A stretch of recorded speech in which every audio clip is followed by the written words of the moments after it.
Hello दोस्तों, welcome to my YouTube channel.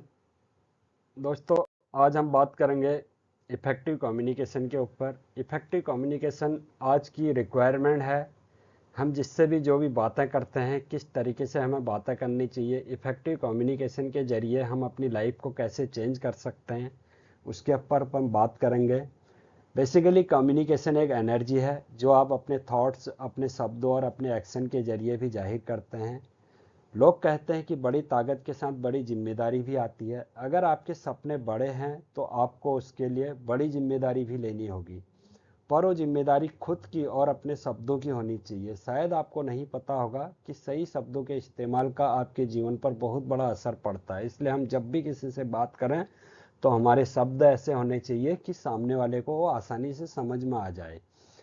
दोस्तों, कहा जाता है कि इंसान एक दुकान है और जुबान उसका ताला है। जब ताला खुलता है तब मालूम पड़ता है कि दुकान में कौन सा सामान भरा पड़ा है।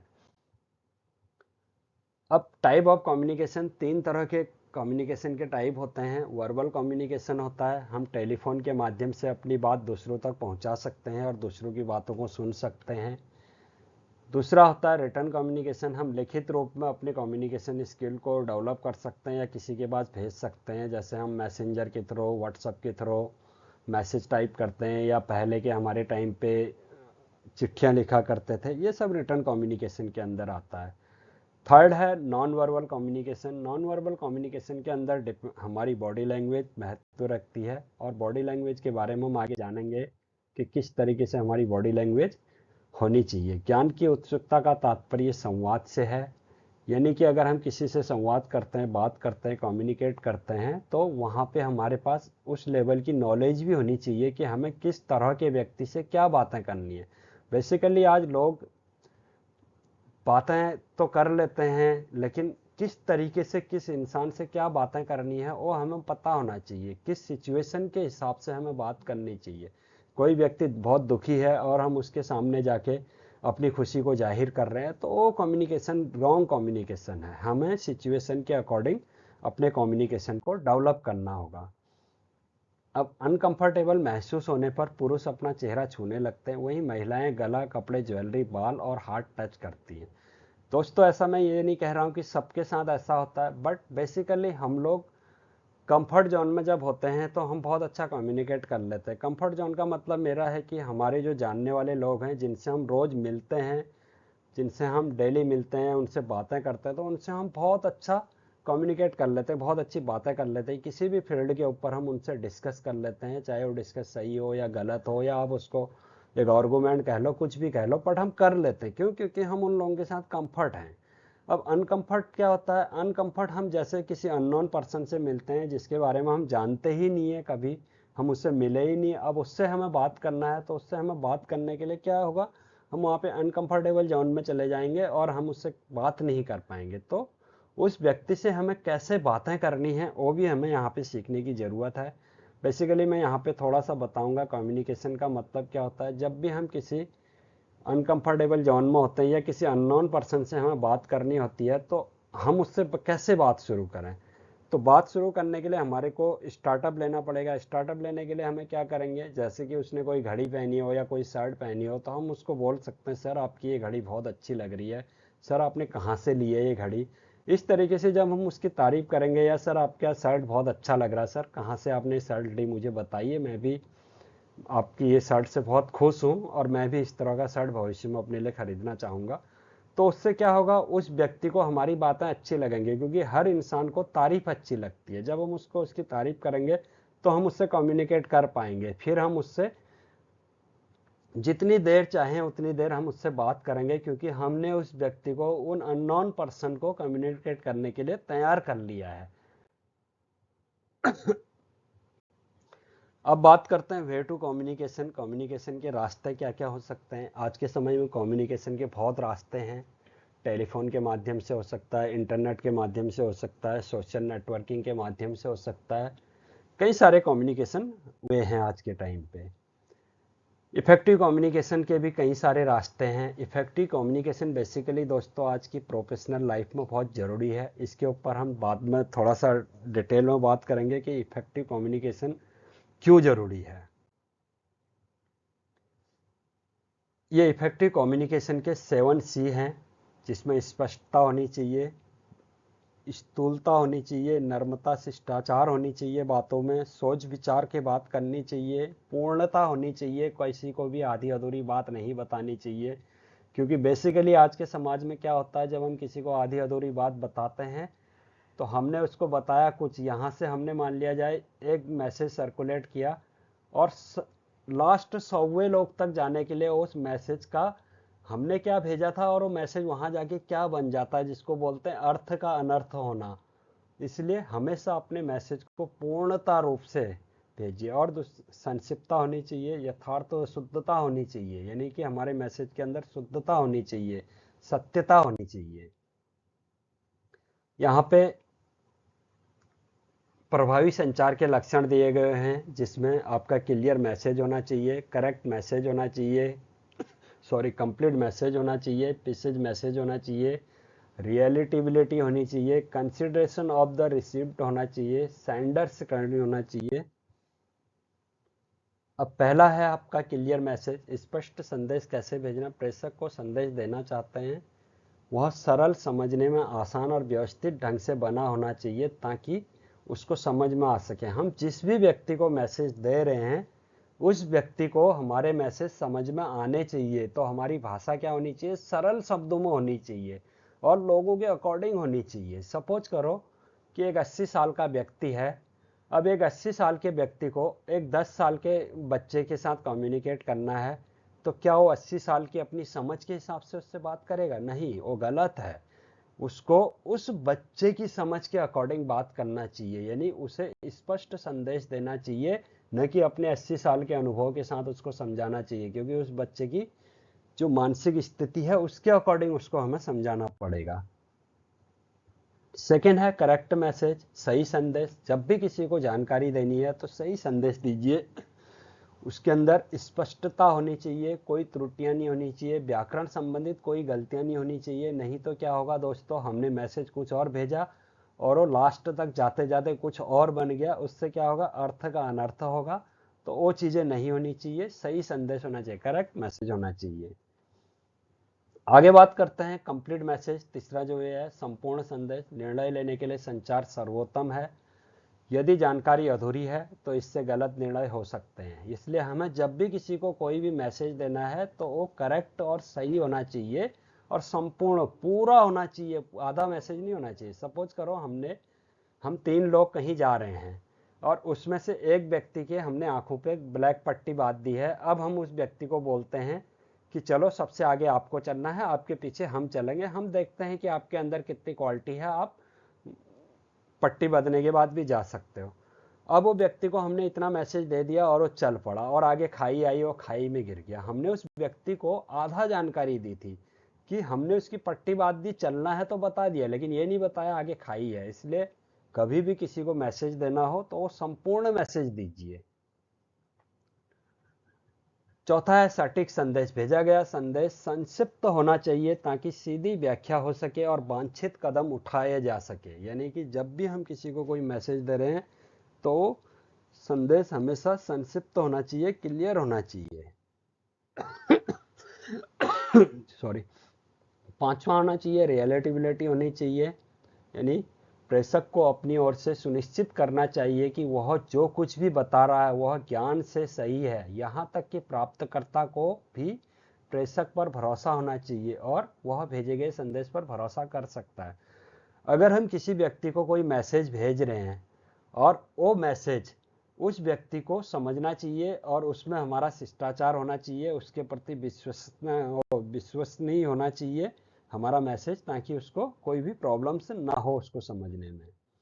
6 है कंसिडरेशन ऑफ द रिसीव्ड। प्राप्तकर्ता का विचार, संचार संदेश और अन्य भौतिक सेटिंग्स की योजना प्राप्तकर्ता के दृष्टिकोण, भाषा, ज्ञान, शिक्षा स्तर और स्थिति को ध्यान में रखते हुए बनाई जानी चाहिए। जब भी हम किसी व्यक्ति को मैसेज भेज रहे हैं लिखित रूप में या किसी भी तरीके से, तो हमारा मैसेज उस व्यक्ति की नॉलेज के अकॉर्डिंग होना चाहिए। ऐसा नहीं कि किसी व्यक्ति को लैंग्वेज प्रॉब्लम है और हम उसको इंग्लिश में बड़ा चढ़ा के लिख रहे हैं, नहीं, वो गलत है, वो कम्युनिकेट नहीं है। कम्युनिकेशन का मतलब क्या है कि सरल भाषा में हम दूसरों को अपनी बात समझा सके और उसको वो बात समझ में आ सके। जब भी उसको वो चीजें समझ में आएंगी तभी तो उसके ऊपर काम करेगा, तभी तो उसको, अब उसको समझ में नहीं आएगा तो फिर क्या होगा, अर्थ का अनर्थ होने में देर नहीं लगेगी।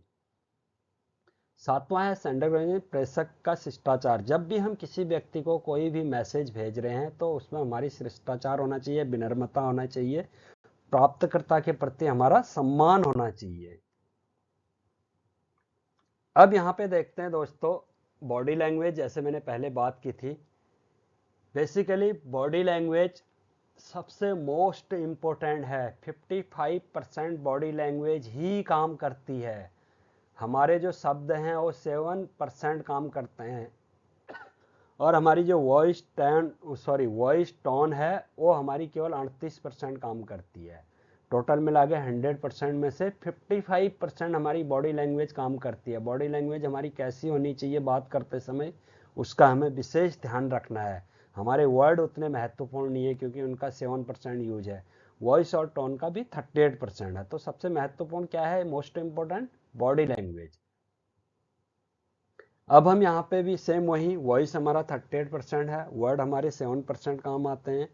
साइकोलॉजी यानी कि हमारा बॉडी लैंग्वेज जो है वो 55% काम करता है।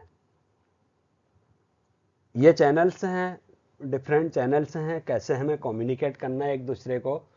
सपोज करो कि एक व्यक्ति ने एक मैसेज भेजा और वो मैसेज 10 लोगों तक जाना है।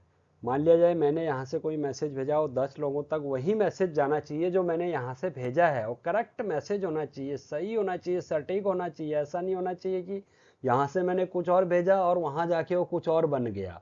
और अगर वो कुछ और बन गया तो फिर अर्थ का अनर्थ होने में देर नहीं लगेगी। फिर उसके बाद क्या परिणाम होंगे वो आप समझ सकते हैं। दूसरा दोस्तों, हम जब भी कम्युनिकेट करते हैं तो हमें सिचुएशन के अकॉर्डिंग कम्युनिकेट करना है। ऐसा नहीं कि हम ऑफिस में अलग तरीके से कम्युनिकेट करेंगे, घर पे हम अलग तरीके से कम्युनिकेट करेंगे, दोस्तों के साथ हम अलग तरीके से कम्युनिकेट करते हैं।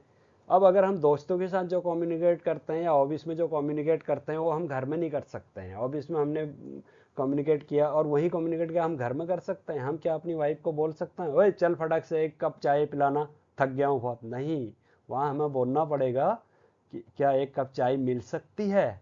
तो इन सारी चीज़ों का हमें ध्यान रखना होगा कि सिचुएशन के अकॉर्डिंग हमें कैसे कम्युनिकेट करना है लोगों के साथ।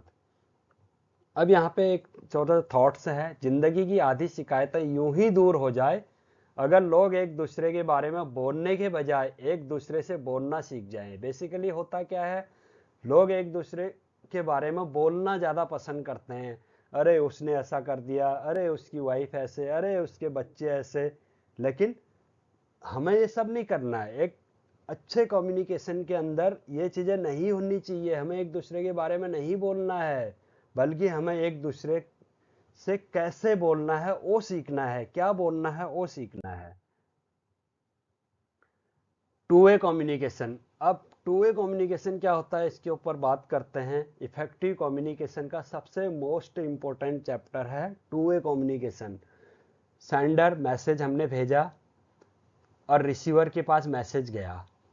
अब हमें देखना पड़ेगा कि रिसीवर तक मैसेज पहुंचा नहीं पहुंचा। वो रिसीवर तभी कहलाएगा जब उसके पास मैसेज पहुंचेगा। बेसिकली जब हम व्हाट्सएप पे मैसेज करते हैं तो पहले डंडे जाने का मतलब होता है जब पहला टिक आता है तो हमारी तरफ से मैसेज निकल चुका है।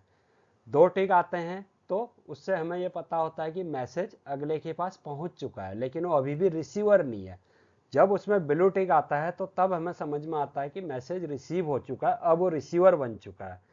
अब उस रिसीवर के बाद से कहानी वहीं खत्म नहीं होनी चाहिए, रिसीवर से फीडबैक आना चाहिए वापस सेंडर के पास।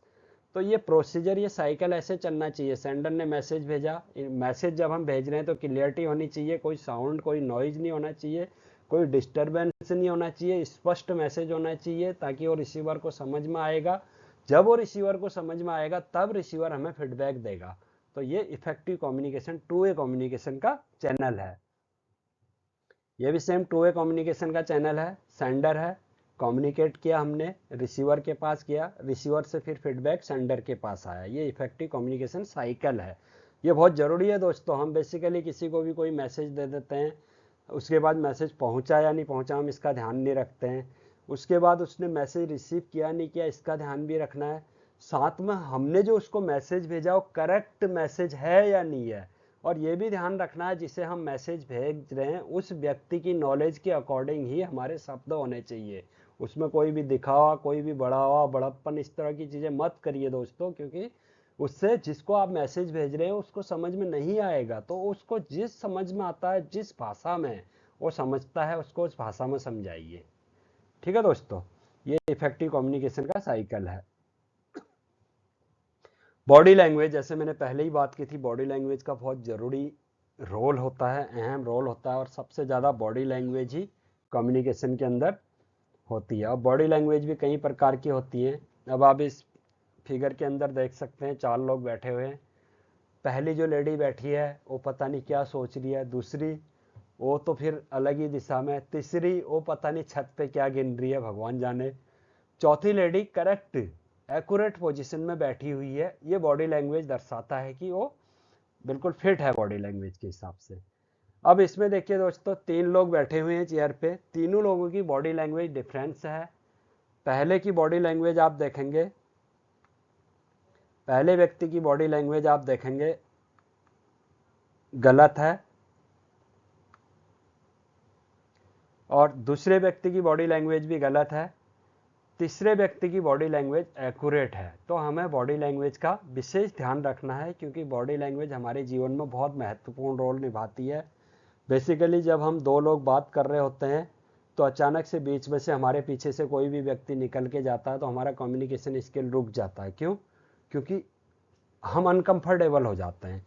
दूसरा, बॉडी लैंग्वेज, लोग बात करते हैं, किसी का हाथ जेब में है, कोई नाक खुजला रहा है, कोई कान खुजला रहा है, बात कर रहा है, उस तरह की बॉडी लैंग्वेज नहीं होनी चाहिए। वो अनकंफर्टेबल बॉडी लैंग्वेज नहीं चलेगी। अगर आपको कम्युनिकेशन स्किल अच्छा करना है तो आपको सबसे पहले अपनी बॉडी लैंग्वेज को भी सही करना होगा, क्योंकि आप, मैंने पहले ही बताया, 58% बॉडी लैंग्वेज का ही रोल है। इसमें भी देखिए पहला व्यक्ति किस तरीके से बॉडी लैंग्वेज यूज कर रहा है, आप देख रहे हो इस व्यक्ति को। उसके बाद ये सेकंड नंबर का, ये बॉडी लैंग्वेज भी बिल्कुल रॉन्ग है। थर्ड व्यक्ति राइट का निशान दिया हुआ, ये बॉडी लैंग्वेज बिल्कुल एक्यूरेट है। दोस्तों, साइकोलॉजी कहती है कि आप जिन लोगों के साथ रहते हैं आपकी सोच और काम करने की क्षमता उनके जैसे ही हो जाती है। दोस्त ऐसे बनाओ जो आपको अच्छे काम करने के लिए उत्साहित करे और बुरे काम करने से तुरंत रोके। हमारे जीवन में ऐसे दोस्त होने चाहिए जो हमें अच्छे काम करने के लिए प्रेरित करे और बुरे काम करने से रोके। ये साइकोलॉजी फैक्ट है। ठीक है दोस्तों, आगे नेगेटिव बॉडी लैंग्वेज। अब ये देखिए, इसमें डिफरेंट डिफरेंट टाइप की पोज में ये लेडीज बैठी हुई है।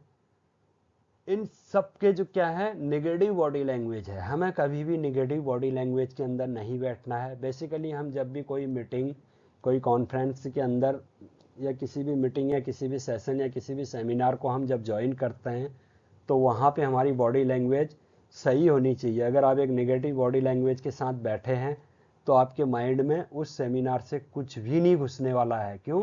क्योंकि आपकी बॉडी लैंग्वेज ही पहले नेगेटिव है। इसलिए प्रॉपर बॉडी लैंग्वेज के साथ आप किसी भी सेमिनार को अटेंड कीजिए। आप किसी भी व्यक्ति से मिलते हैं तो प्रॉपर बॉडी लैंग्वेज के साथ मिलिए। ऐसे नहीं कि आप नाक खुजला रहे हैं और उससे हाथ मिला रहे हैं, इस तरह की हरकतें बिल्कुल भी ना करें। अब यहाँ पे देखो, ये काफ़ी अच्छा थॉट्स है। जो हम सुनना चाहते हैं वही बात हमको अच्छी लगती है और वही बातें करने वाले लोग भी अच्छे लगते हैं। अक्सर ऐसा होता है, जो लोग हमारी तारीफ करते हैं या जो लोग हमारी बातें सुनते हैं हमें वो लोग अच्छे लगते हैं, बट ये किसी हद तक सही नहीं है दोस्तों। हो सकता है सामने वाला झूठी तारीफ कर रहा हो, गलत तारीफ कर रहा हो। झूठी तारीफ करने वाले लोगों से भी सावधान रहिए। ठीक है। अब इस थॉट्स के बारे में थोड़ा सा, जो यह समझता है कि वह सब कुछ जानता है वह तो बेवकूफ़ है ही, लेकिन उससे बड़ा बेवकूफ़ वह है जो उससे बहस कर रहा है। सॉरी। बहुत से लोग हमें इस समाज में, इस दुनिया के अंदर ऐसे मिलते हैं जो हमेशा ये महसूस कराते हैं सामने वाले को कि मैं तुझसे ज़्यादा जानता हूँ, मैं तेरे से बेहतर हूँ, मैं तेरे से ज़्यादा जानता हूँ। तो इस तरह के लोग बेवकूफ़ हैं, इस तरह के लोग उससे बच के रहिए। इस तरह के लोगों से बहस मत कीजिए, ये आपकी टोटल एनर्जी को वेस्ट कर देंगे, आपको भी अपना जैसा बना देंगे। इसलिए इस तरह के लोगों से दूरी बनाइए। और बहुत से लोगों को आपने देखा होगा, जब दो लोग बात कर रहे हैं, एक तीसरा लोग तुरंत बीच में आ जाता है, और बीच में आने के बाद वो अपनी बातें शुरू कर देता है। भाई जब दो लोग ऑलरेडी पहले से बात कर रहे हैं, किसी डिस्कशन कर रहे हैं किसी सब्जेक्ट के ऊपर, और तीसरा व्यक्ति आया, उस तीसरे व्यक्ति को उस डिस्कशन के बारे में कुछ भी नहीं पता है, लेकिन वो आके वहाँ पे अपनी टांग अड़ाएगा और ऐसी ऐसी उल्टी उल्टी बातें करके जाएगा, आपका दिमाग खराब करेगा, आपके एनर्जी को लॉस करेगा। इस तरह के लोगों से भी बचिए। दूसरा, बहुत से लोग कम्युनिकेट करते करते चिल्लाना शुरू कर देते हैं, बातें करते करते एकदम से चिल्लाना शुरू कर देंगे, ओए तुझे कुछ नहीं पता है, मुझे तो सब कुछ पता है। ऐसे लोगों से भी आपको सावधान रहने की जरूरत है। ठीक है। कोई भी इंसान उस वक्त ज्यादा तेज पलकें झपकाता है जब वो स्ट्रेस में हो या फिर झूठ बोल रहा हो। ये सत्य है दोस्तों। आप बॉडी लैंग्वेज से, किसी की भी बॉडी लैंग्वेज से हमें पता कर सकते हैं कि सामने वाला व्यक्ति जो बातें हमसे कर रहा है वो सत्य है, झूठ बोल रहा है या नहीं बोल रहा है। उसके पलक झपकाने से वो स्ट्रेस में होगा, क्योंकि उसके पास कॉन्फिडेंस नहीं होगा, तो हम उसकी बॉडी लैंग्वेज से समझ सकते हैं। इसलिए जब भी किसी से भी कम्युनिकेट करें तो अपनी बॉडी लैंग्वेज को बेहतर तरीके से रखें। 7 वे ऑफ कम्युनिकेशन, ये मैंने पहले ही डिस्कस कर लिया। पूर्णता होनी चाहिए मैसेज में, संक्षिप्तता होनी चाहिए, विचार अच्छे होने चाहिए, विशिष्टता होनी चाहिए, यानी विशिष्टता मतलब क्वालिटी होनी चाहिए, स्पष्टता होनी चाहिए, शिष्टता होनी चाहिए और शुद्धता होनी चाहिए। इसके बारे में ऑलरेडी हम पहले डिस्कस कर चुके हैं।